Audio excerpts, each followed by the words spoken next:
If you thought that I was going to be correct about most of the elements surrounding the New York City assassination of the CEO of United Healthcare and not make a video about it to gloat, then you have seriously misjudged the quality of my character.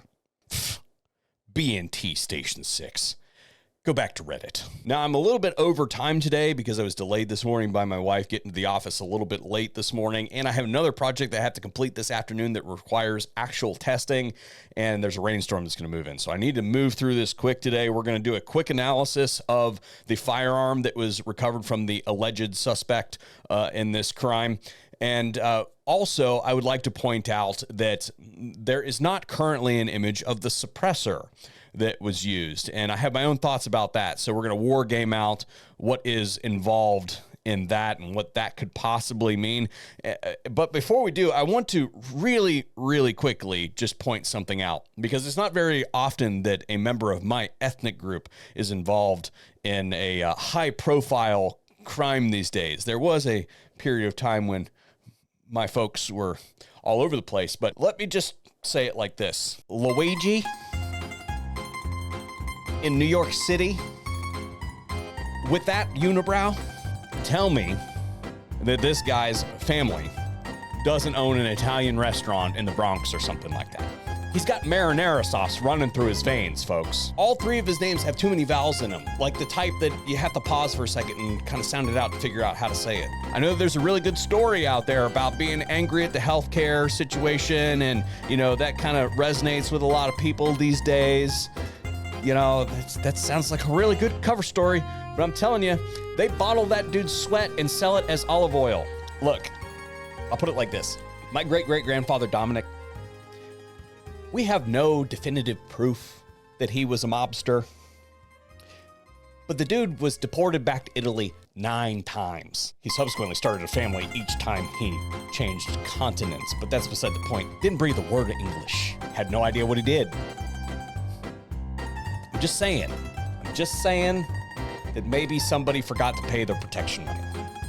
Sites are very much a point of personal preference for people. Sorry, had to turn off the music. My personal preference is for the Big Dot site from XS. Now, they make a whole bunch of different variations out there, but generally speaking, what you're looking at is a photoluminescent ring that charges up with the ambient light, and then a tritium vial in the center. So regardless of lighting conditions outside, there'll be something for you to pick up. Now, I've been working with XS for a long period of time. I was a client of theirs before they were a client of mine, and I thank them very much for being a supporter of the mission here at the VSO Gun Channel for a long period of time.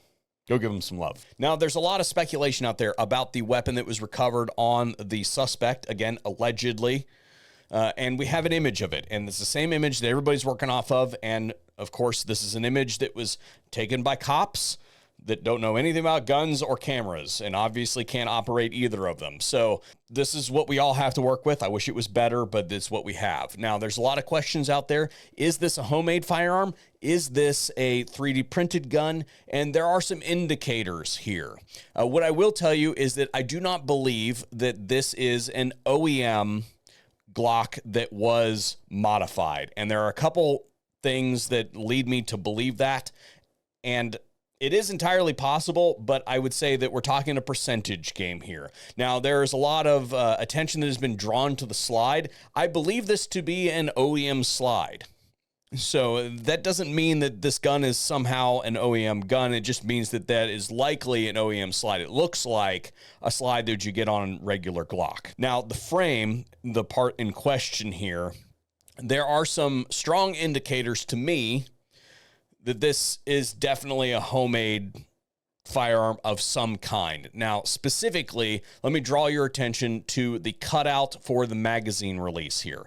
As far as the stippling and stuff like that is concerned, I can't really see the pattern in this image, but home stippling is a popular thing, but there's no reason that that pattern also couldn't be printed on that thing. But what leads me to believe that this is probably a printed gun is that geometry that exists in the cutout there is not consistent with either of the two 80% companies that I am aware of.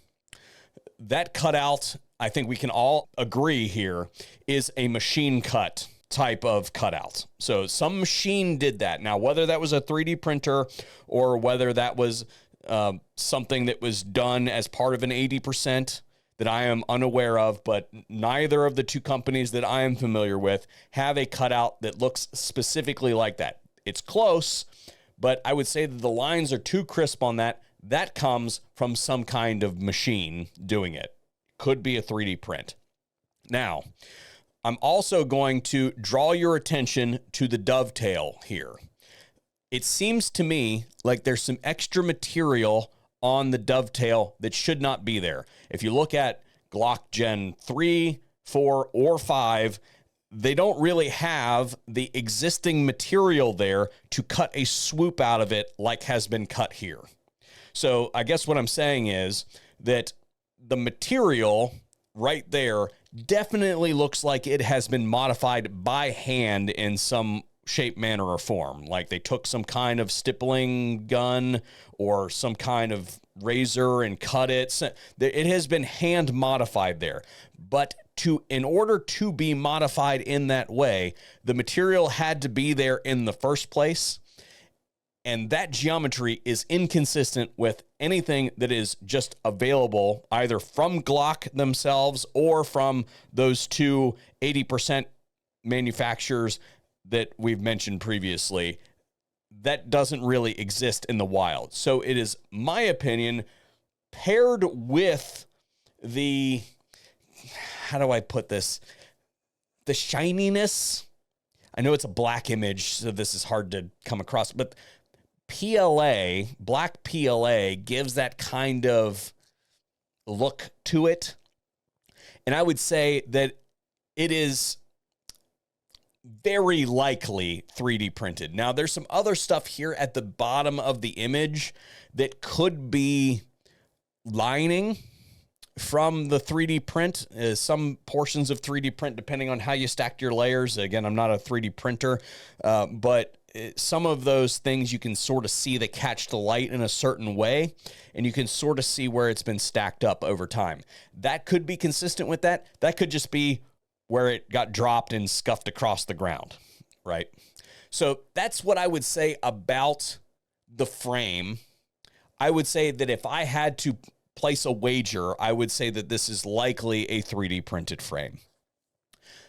Now on to the suppressor. You will notice that the suppressor is missing from all photos everywhere. And I think that tells us a couple things. I think that is confirmation that it is a homemade device of some kind. Because I guarantee you that if that was a factory manufactured NFA item, that it would be blasted all over the news everywhere right now. You would not be able to escape the images of it.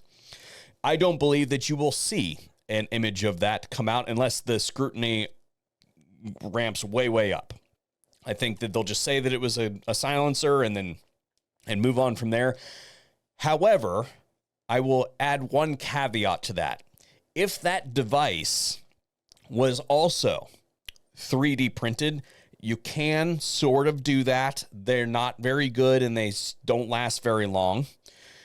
If it is indeed a 3D printed out of plastic device, and I use plastic, sorry, don't crucify me, you 3D printers out there, I guarantee that image will come out, because they will want to use that. The powers that be in the rabid gun control spaces will want to use that to push against any kind of future movement on suppressor freedom type stuff.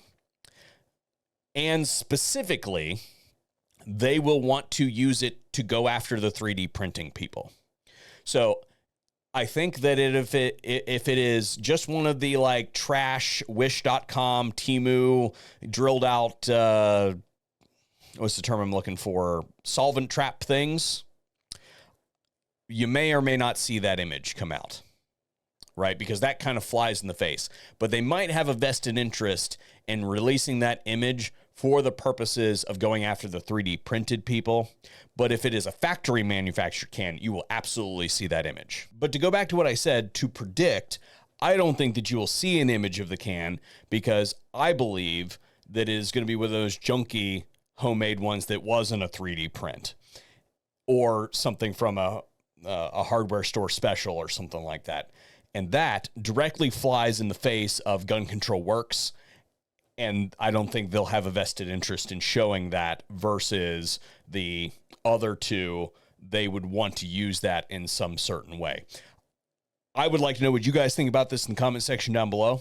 I'm very interested to see your thoughts on this because I hope that this is going to be the last video I have to make about this. But of course, you know, if it comes out that it is a homemade can and everything else that we talked about in the other videos would be consistent with a homemade can, go check those out. They'll be listed in all the relevant places. Then I guess I will be compelled. But anyway, what say you in the comment section down below?